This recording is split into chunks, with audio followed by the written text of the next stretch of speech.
kind of a solemn groove here this morning. In fact, let my voice go a little deeper and talk to you as we look over New York City, which is probably about to change very significantly. Zohran Mamdani very likely will be the next mayor of the greatest city on earth. And yes, there are a lot of sad people in New York itself and even abroad. We're getting you ready for the opening bell at the New York Stock Exchange, though that is going to ring here in short order. And as you can see from our board, not a good start to this day of trading, at least in pre-market trading. Red from top to bottom. Hopefully all of that will change, though, the moment the markets officially open. We'll take you to New York and the opening bell at the New York Stock Exchange here in short order. But first, let's get you over to David Brody. David, good morning. Good morning, T. Bates. All right, time now for our daily dose of dollars and common sense. We've got American Sunrise Early Edition host and the guy behind Jake's Take Substack, that would be Jake Novak, joining us in his regular slot here at, what time is it? 9:24 a.m. Eastern time. All right, Jake, Wall Street really thinks they found a new sucker for this week. It's all connected to a big consumer products merger. So tell us more. Good morning. Yeah, morning. Yesterday, Kimberly-Clark, they make Huggies and Kleenex. They get you on different ends of your life span there. They bought Kenvue. You never heard of Kenvue? That don't be bad. Don't feel bad about that. That's the company that Johnson & Johnson created a couple of years ago to spin off, put Tylenol in there, some of their other products like Band-Aid. And Wall Street thinks that Kimberly-Clark overpaid for this sucker. Probably like they paid about $50 billion. They think they paid maybe $10 billion too much. And they are kicking Kimberly-Clark in the face. Its shares were down 14% on this. Now, usually, David, when a company buys another company, the acquirer, the buyer, yeah, they do see their shares go down, usually like 1% or something. But 14%, they are really upset about this. And I think it has a lot to do with what you're seeing right there, Tylenol. And Tylenol is really, really controversial right now with all these studies coming out about what effects it might have. By the way, study or no study, it's the #1 abused drug in America. Morons take like 15 Tylenols a day when they're in pain, and they end up in the emergency room. So investors don't like this. And they're not being shy about it, but they sure think Kenvue got away with murder. Their shares went up like 18% on the news. You know, they're getting out while the getting's good. And so that's what happened on Wall Street, and that's what's continuing today, this trend. You said moron. I thought you said Zohran Mamdani. Same thing. Yeah, Zohran Mamdani. Yeah, all right. Well, all right, Jake, we haven't talked about Lisa Cook in a while. I know people around the dinner table in America going, hey, what's the latest on Lisa Cook? However, the Fed governor accused of mortgage fraud there is speaking out now. So what does she have to say? Because clearly America is waiting with bated breath. Yeah, well, full disclosure, as you know, I don't think we even need Fed governors. Your job isn't even necessary. By the way, David, you live down in D.C. That's a term you should be using regularly. Like, hi, nice to meet you. I don't think your job is necessary. But anyway, Lisa Cook, she's speaking out. This is what Fed governors do. There's really no need for them. One person can decide the interest rate decision in a computer. We don't need 5 or 6 of these people. But she's going around giving speeches. That's what Fed governors do. They get paid to do it. People like the markets, for some reason, move on it. And surprise, surprise, she's speaking out and talking about how she's not so sure the Fed should cut interest rates in December, which is exactly the opposite of what most Americans want and President Trump wants. So, of course, she's become completely politicized herself, if she wasn't already.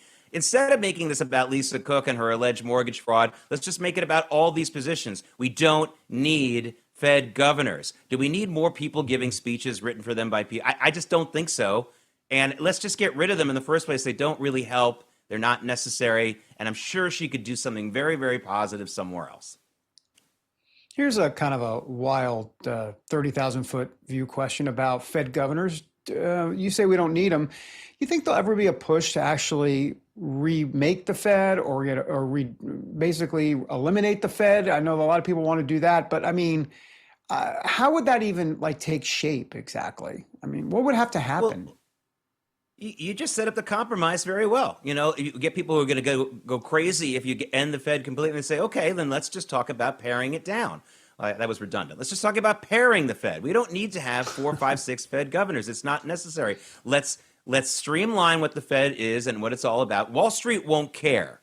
Wall Street just wants the Fed to do what it wants. What it wants. They don't need to have a large infrastructure there to do it. They just want rates taking care of it, and they also want the Fed to be paying attention when there might be a meltdown in the markets. And actually, in some cases, fewer people at the Fed will make that easier to happen. So Wall Street's not going to push back on it. Maybe some people at the Wall Street Journal and the CNBC will be upset because they won't have as many speeches to cover, which no one cares about anyway. People don't read the speeches or listen to them. That's true. So I think that there's your compromise. Let's just cut it down and see how that works. No one will be upset about that. Not really. No real people.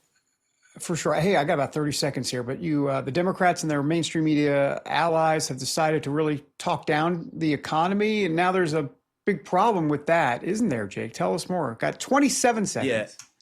Yeah, I'll be real quick. You know, I'm really big on preemptive pushback on Democrat messaging. They are really talking down the economy. The problem with that is if the economy isn't bad, then you telling people that it isn't going to work. If the economy is bad, you don't need anyone to tell you that it's bad. It's one of those really fraught things that the Democrats are doing, and it's coming out. You're seeing it in all the mainstream media outlets and their lemmings on social media talking about how bad the economy is. It's a clear message that they're trying to push. It's not true. It's a mixed economy at worst.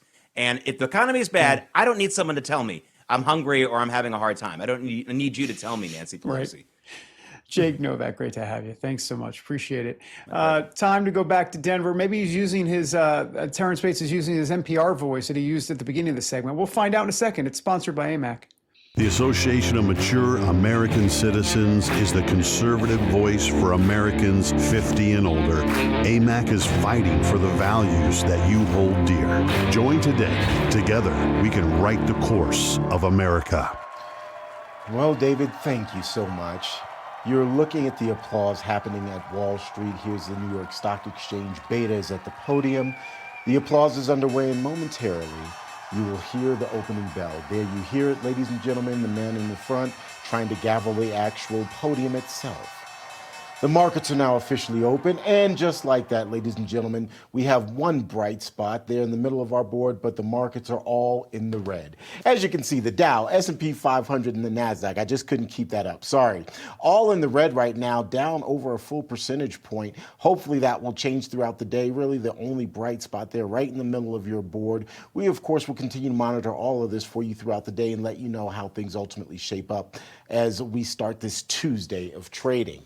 In the meantime, the tax extension deadline may have passed, but for millions of Americans, the real trouble is just now beginning. If you happen to miss the October 15th deadline, or if you owe back taxes, the IRS is ramping up enforcement. Every single day you wait only makes things worse.